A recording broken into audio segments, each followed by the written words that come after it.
بسم اللہ الرحمن الرحیم۔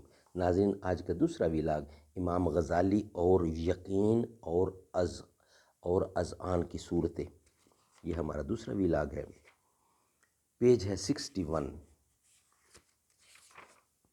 اردو زبان میں سرور عالم صلی اللہ علیہ وسلم کی سیرت پر جامع ترین کتاب سیرت النبی صلی اللہ علیہ وآلہ وسلم۔ رائٹر ہیں اس کتاب کے علامہ شبلی نعمانی رحمۃ اللہ علیہ، علامہ سید سلیمان ندوی رحمۃ اللہ علیہ، جلد سوم۔ بسم اللہ الرحمن الرحیم۔ الحمدللہ رب العالمین والصلاة والسلام علی رسولہ سید المرسلین وعلی آلہ واصحابہ اجمعین۔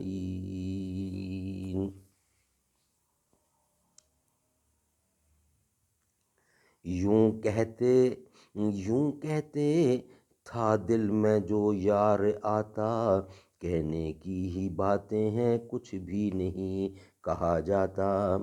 یہ آرزو ہے تجھے خود سے زیادہ چاہوں، میں رہوں نہ رہوں میری وفا یاد رہے۔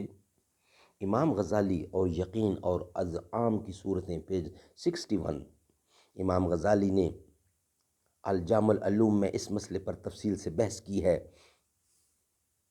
کہ واقعات کا اذعان اور یقین ہمارے اندر کیوں کر پیدا ہوتا ہے۔ وہ کہتے ہیں کہ عام مسلمانوں کا علم کلام کی ضرورت نہیں، عام مسلمانوں کو علم کلام کی ضرورت نہیں، لیکن اگر کوئی یہ کہے کہ ہم کو خدا نے اپنی توحید و صفات وغیرہ پر ایمان لانے کا حکم دیا ہے اور یہ باتیں بدہی نہیں کہ ان کے لیے دلائل کی ضرورت نہ ہو، اسی طرح ہم کو پیغمبر کی تصدیق کی ضرورت ہے، اور یہ تصدیق مسئلہ معجزات پر غور و فکر کیے اور معجزہ کی حقیقت اور شرائط کے جانے بغیر ممکن ہی نہیں۔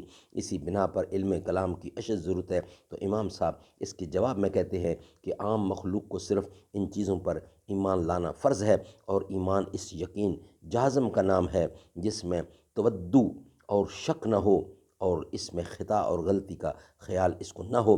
اس یقین جازم کے 6 درجے ہیں جو 6 مختلف طریقوں سے حاصل ہوتے ہیں۔ انشاءاللہ اس کو آگے جا کے ہم ڈیفائن کریں گے۔ یہ ویلاگ ہمارا یہاں ہی کمپلیٹ ہوا۔ انشاءاللہ ہم نیکسٹ ویلاگ کے ساتھ آپ کے پاس حاضر ہوں گے۔ صدیق اکبر ہے جہاں سے پیارا، خلیفہ اول نبی کا موسم، خلیفہ اول نبی کا موسم۔ صدیق اکبر ہے جہاں سے پیارا، ہے قلب امت صدیق اکبر۔ صداقتوں کا عظیم پیکر، بشر وہ کتنا عظیم تر ہے۔ نبی ہو داماد جس بشر کا، تمام اصحاب کا وہ سالار، تمام اصحاب کا وہ سالار۔ رہبر و ذات محتبر ہے، تمام اصحاب کا وہ سالار۔ رہبر و ذات محتبر ہے، نبی کا موسم صدیق اکبر، خلیفہ اول صدیق اکبر۔ صداقتوں کا عظیم پیکر۔